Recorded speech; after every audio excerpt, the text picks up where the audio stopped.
Okay, so let's talk about one of America's biggest cultural events. You've got the parties, the commercials, the halftime show, and yeah, of course, the game itself. The Super Bowl is an absolute pop culture titan.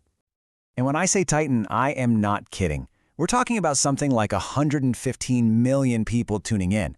It's basically a national ritual on a scale that's, well, it's kind of hard to wrap your head around. But here's the thing. Amidst all that hype, all that noise, there's this whole group of people, a huge shadow population really, that feels, well, nothing. They look at the Super Bowl craze and it's like watching competitive butter sculpting. So what's going on there? What's the psychology behind that total indifference? Let's get into it. All right, first things first, let's get one thing straight. For most people, this isn't some kind of performance. It's not about being a contrarian just to be edgy. The real reasons are way more personal, and they're rooted deep in our psychology. And this is absolutely crucial. Our brains are not born with a football fan switch. Liking sports isn't a factory setting. It's this complex cocktail of social conditioning, our own biology, and psychological factors that, for a lot of people, just doesn't click. So to really understand this, we've got to start with our own internal wiring. We're going to look at how two different nervous systems can experience the exact same event in wildly different ways. And that brings us to this key concept called the optimal stimulation level. It sounds kind of technical, but think of it like your brain's personal thermostat for excitement. Some people's brains just crave those high-intensity, emotionally charged experiences. But for others, that exact same level of intensity is it's overwhelming. And you can see the split right here. For a fan, the chaos of the game, the noise, the energy, it's a thrilling dopamine hit. But for someone who's indifferent, that same environment can feel like a totally exhausting sensory assault. And look, neither reaction is right or wrong. Their brains are just wired to operate on different frequencies.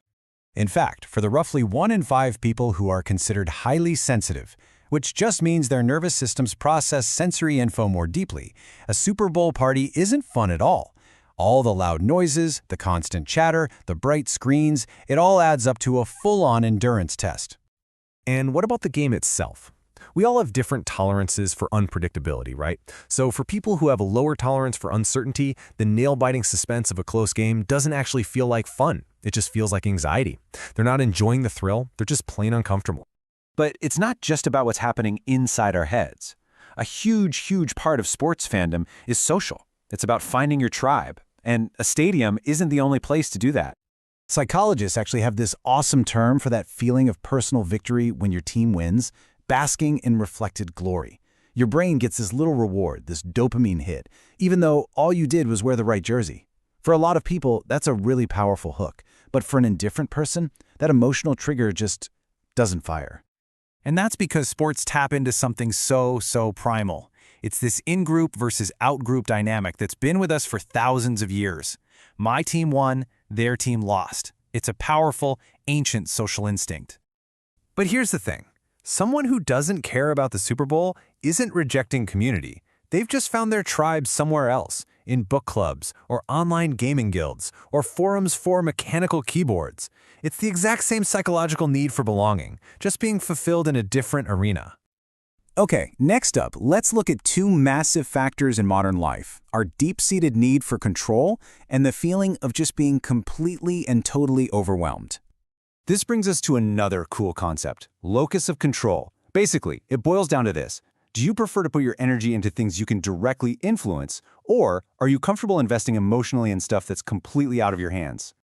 I mean, think about it. You can scream at the TV, you can wear your lucky socks, but none of that actually changes what's happening on the field. For people who really thrive on seeing a direct result from their own efforts, that passive experience can be fundamentally unsatisfying. And on top of all that, let's be real for a second. Modern life is already a constant sensory fire hose, right? We're all juggling work deadlines.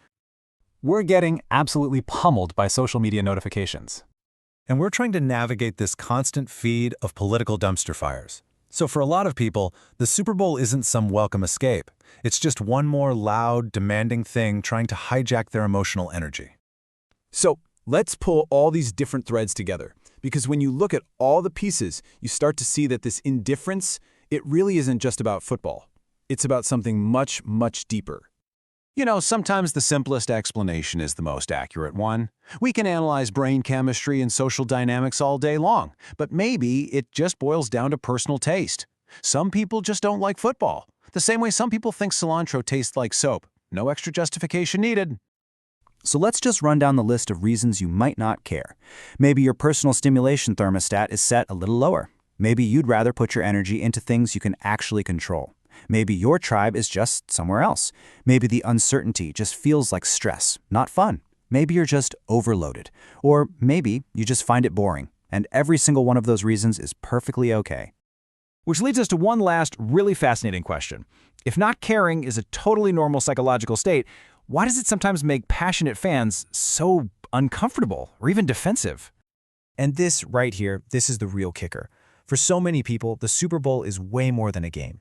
It's an identity marker, it's a connection to their family, their friends, their culture. So when you say, I don't care, some people might actually hear that as a rejection of them, their values, their entire social world. And all of a sudden, it's not about football anymore. It's about belonging.